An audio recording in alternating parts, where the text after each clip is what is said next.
বিয়াই সাহেব কিছু মনে করে নাচতে একটু দেরি হয়ে গেল। আরে বিয়ে ব্যাপার না এগুলা। এ কাকা সাওয়ালদান কি বাদ দেখা দিতেছে কেলিয়া কেলিয়া। আচ্ছা বিয়াই সাহেব ছাওল কে বাজানি আল্লাহ বেশি বেশি কেলিয়ে মনে হইতেছে। আরে বিয়ে সাহেব এটা কথা কইলেন, হ্যাঁ, ছেলে মানুষের কি সাদা কালো হয়? তারপরে যদি আবার এই ছেলের থাকে হইলে সরকারি চাকরি, তাহলে আর নাগে কি? সরকারি চাকরি তা ঠিক আছে। আচ্ছা বাবা তুমি মাসে বেতন পাও কত?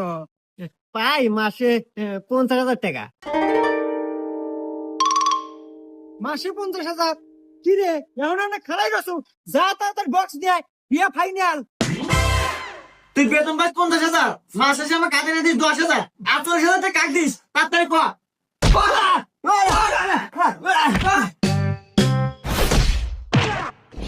আব্বা